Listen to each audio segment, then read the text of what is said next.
What is up, guys? Wasp here, and I'm just doing my first commentary here. I'm going to be doing a lot of tips and tricks here, as well as a few PvP montages and a few summonings as well as any requests if anyone has, especially like questions and stuff like that. So the first video I'm going to just do is just review my team here, explain what each one does. Maybe you guys can get a few ideas off of it.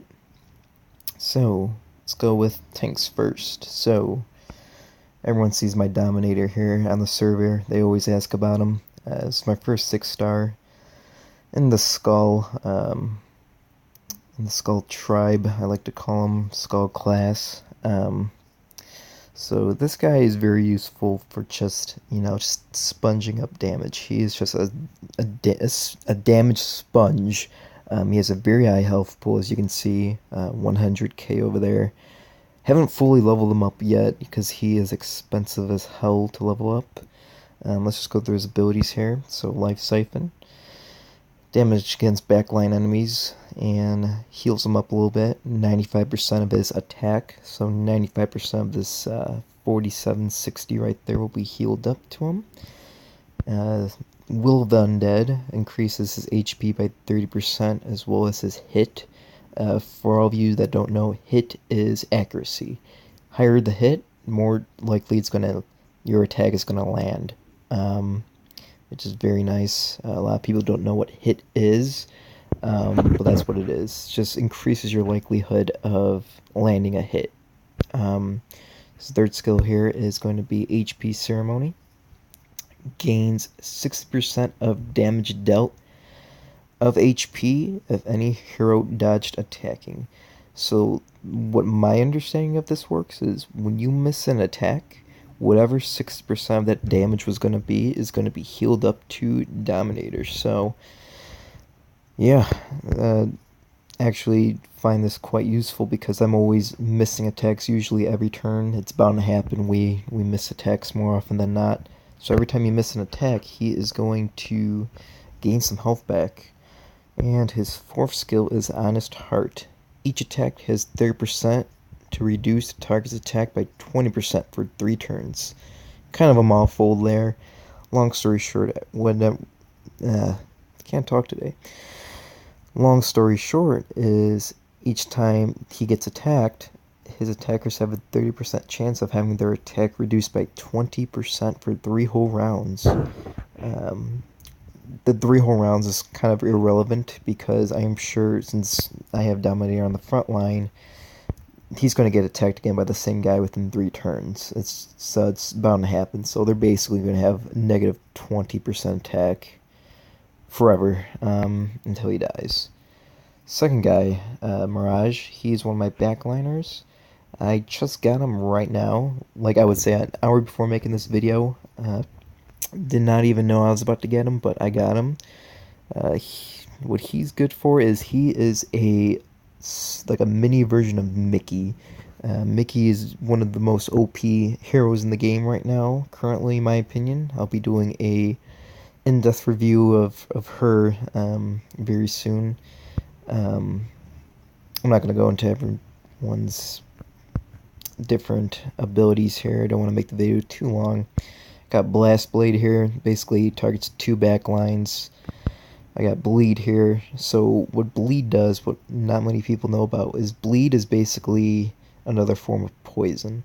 So 50% chance to bleed a target, and it's going to do 30% of his attack to the enemy for 2 turns. So whatever 30% of this is, 8211, it's going to be done twice.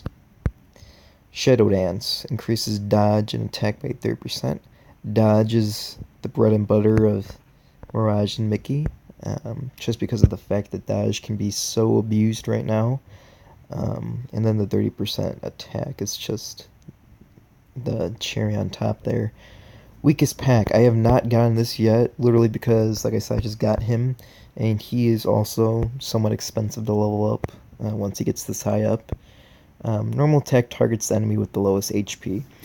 This is very, very good in my opinion, just because of the fact, like, if you're he's going to be taking down guys very, very quickly because he's always going to be targeting the lowest HP hero on their team. So he's going to be getting a lot of KOs because he is just targeting and finishing off each lower HP hero on his team.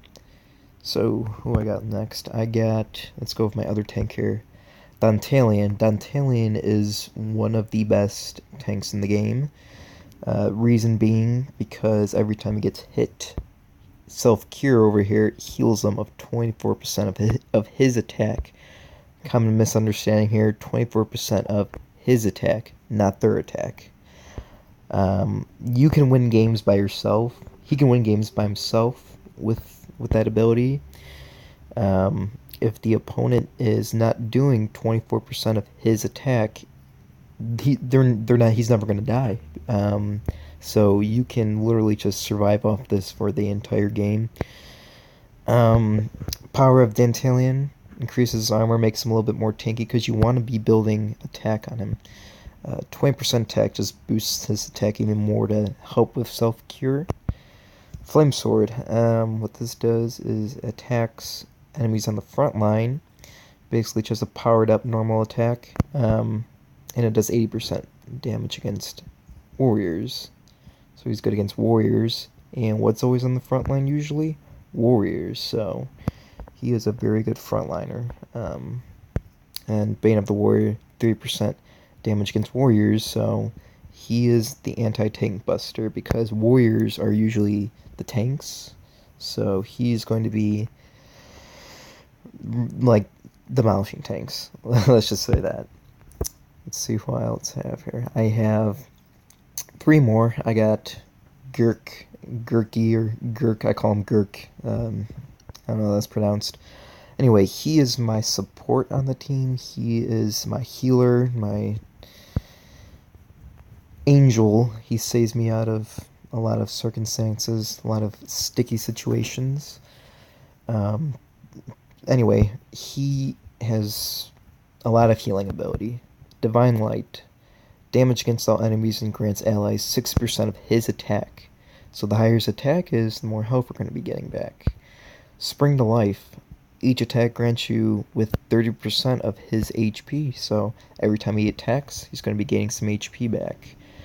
Another reason to build attack on him. Heavenly Order increases true damage by 36%. True damage basically just ignores armor. That's basically what it is. It's a flat rate. Attack by 30% increases his attack for his healing.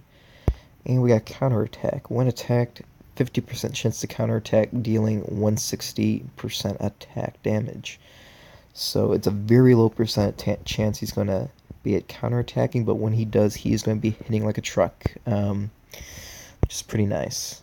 But mainly, this Spring to Life and this Divine Light is mainly what I use him for.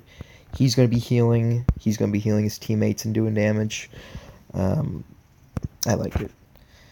Very offensive support, by the way. Not many supports are that offensive, like priests. Priests are the supports of the game. Alright, we got Darth Arsenal here. I think that's how you pronounce it, Darth Arthendal. There we go, Darth Arthendal.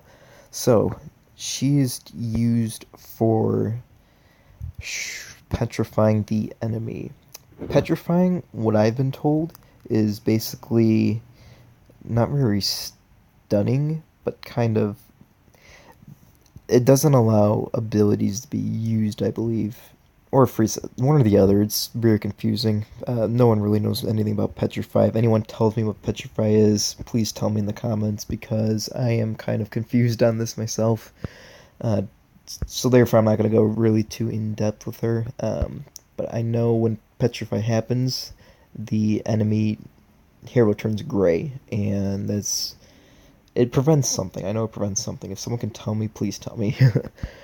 Anyway, Chaos Dark, 75% of her attack is done to 4 random enemies, has 20% chance to petrify them for 2 rounds, which, like I said, I'm torn between what it does. I have 2 different ideas for it, I just don't know which one is which.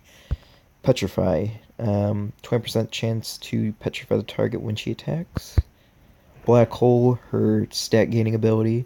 Skill damage by 62.5%, HP by 20, and speed by 40. Pretty nice because she's going to be doing a lot of damage with her Chaos Dark and gaining some HP as well as some speed. Dark Pact. This is basically her bread and butter. This is her signature move. If you don't have enough to level her up, I would not to get this. If you don't have enough XP to level it up to where she gets Dark Pact, I won't even use her yet because without Dark Pact, she's very, very weak. Anyway, when HP is lowered, when HP is lower than 30%, gains 100 attack but loses 50% armor. This is very good because she's going to have lower than 30% of her HP. So she's going to be dying very soon anyway. So that armor is not going to matter at all. Like the armor loss, it's non-existent because she's going to be dying within the next 2 turns anyway if she's that low. So she just gains 100% attack. This is pretty nice because it boosts her normal attack, which allows Dark Chaos to be stronger because her damage scales off of her attack. Very good late game, not too good early game. So I like to kind of build her a little bit tanky. I know these are all shit items on her, but anyway, carrying on here, I got Demon Hunter here. She is my DPS of the team, along with Mirage here. Mirage and Demon Hunter are my 2 main attackers. Maybe Dantalion, but he's more of a tank purpose. Demon Hunter over here, she statistically has one of the highest DPSs in the game, mainly because of the fact of her dual arrows. She attacks 2 enemies randomly, dealing 75% of her damage. So she's never going to get one full attack off. She's always going to be attacking 2 enemies at a slightly weaker attack. This is fine though. I'd rather be doing damage to 2 enemies with 75% attack than 1 enemy with 100 attack. I got Humiliate here, gains 30% crit damage for each killed enemy hero. So every time I kill an enemy hero and she crits, it does just more damage. Got Demon Hunter over here, her stat boosting skill increases 30% crit rate. Crit damage and crit rate are 2 completely different things. And 60% crit damage. So Humiliate with Demon Hunter, her criticals are going to be hitting like a truck. Punishing Shot deals 74% of her attack. I keep repeating this because there's so much misunderstanding about what the parentheses mean. 70% of attack. Can't talk today.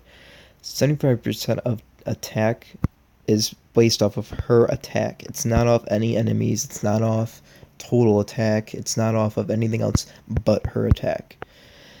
Damage against all enemies has 50% chance to silence them for 2 rounds. Silence, I believe, is the... they're not allowed to use any abilities. They're just basic attacking. That is what I think it is. Petrify and Silence are 2 very similar things from what I've been told.